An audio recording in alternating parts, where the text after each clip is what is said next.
Yesus menyembuhkan orang pada hari Sabat. Kemudian Yesus masuk lagi ke rumah ibadat. Di situ ada seorang yang mati sebelah tangannya. Mereka mengamat-amati Yesus kalau ia menyembuhkan orang itu pada hari Sabat, supaya mereka dapat mempersalahkan dia. Kata Yesus kepada orang yang mati sebelah tangannya itu, "Mari, berdirilah di tengah." Kemudian katanya kepada mereka, "Manakah yang diperbolehkan pada hari Sabat? Berbuat baik atau berbuat jahat? Menyelamatkan nyawa orang atau membunuh orang?" Tetapi mereka itu diam saja. Ia berduka cita karena kedegilan mereka, dan dengan marah ia memandang sekelilingnya kepada mereka. Lalu ia berkata kepada orang itu, "Ulurkanlah tanganmu." Dan ia mengulurkannya, maka sembuhlah tangannya itu. Lalu keluarlah orang-orang Farisi dan segera bersekongkol dengan orang-orang Herodian untuk membunuh dia.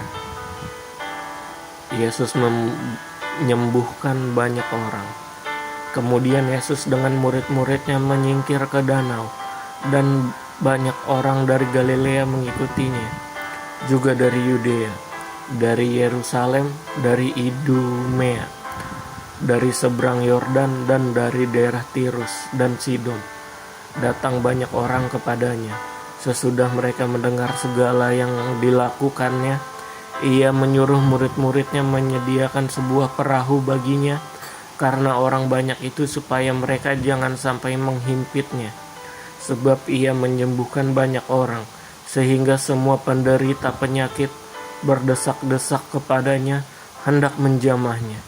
Bila mana roh-roh jahat melihat dia, mereka jatuh tersungkur di hadapannya dan berteriak, "Engkaulah Anak Allah." Tetapi ia dengan keras melarang mereka memberitahukan siapa dia. Yesus memanggil ke-12 Rasul. Kemudian naiklah Yesus ke atas bukit. Ia memanggil orang-orang yang dikehendakinya, dan mereka pun datang kepadanya.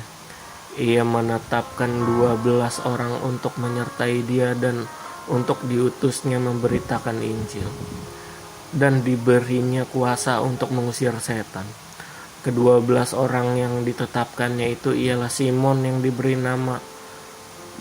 diberinya nama Petrus, Yakobus anak Zebedeus, dan Yohanes saudara Yakobus. Yang keduanya diberinya nama Boanerges, yang berarti anak-anak guru. Selanjutnya Andreas, Filipus, Bartolomeus, Matius, Thomas, Yakobus anak Alfeus, Tadeus, Simon orang Zelot, dan Yudas Iskariot yang mengkhianati dia. Yesus dan Belzebul. Kemudian Yesus masuk ke sebuah rumah, maka datanglah orang banyak berkerumun pula, sehingga makan pun mereka tidak dapat. Waktu kaum keluarganya mendengar hal itu, mereka datang hendak mengambil dia, sebab kata mereka ia tidak waras lagi. Dan ahli-ahli Taurat yang datang dari Yerusalem berkata, "Ia kerasukan Belzebul, dan dengan penghulu setan ia mengusir setan." Yesus memanggil mereka lalu berkata kepada mereka dalam perumpamaan, "Bagaimana iblis dapat mengusir iblis? Kalau suatu kerajaan terpecah-pecah, kerajaan itu tidak dapat bertahan. Dan jika suatu rumah tangga terpecah-pecah, rumah tangga itu tidak dapat bertahan. Demikian juga kalau iblis berontak melawan dirinya sendiri, dan kalau ia terbagi-bagi, ia tidak dapat bertahan, melainkan sudahlah tiba kesudahannya. Tetapi tidak seorang pun dapat memasuki rumah orang yang kuat untuk merampas harta bendanya, apabila tidak diikatnya dahulu orang kuat itu. Sesudah itu barulah dapat ia merampok rumah itu. Aku berkata kepadamu, sesungguhnya semua dosa dan hujat anak-anak manusia akan diampuni, ya, semua hujat yang mereka ucapkan. Tetapi apabila seorang menghujat Roh Kudus, ia tidak dapat ampun selama-lamanya, melainkan bersalah karena berbuat dosa kekal. Ia berkata demikian karena mereka katakan bahwa ia kerasukan roh jahat. Yesus dan seanak saudaranya. Lalu datanglah ibu dan saudara-saudara Yesus, sementara mereka berdiri di luar. Mereka menyuruh orang memanggil dia. Ada orang banyak duduk mengelilingi dia. Mereka berkata kepadanya, "Lihat, ibu dan saudara-saudaramu ada di luar dan berusaha menemui engkau."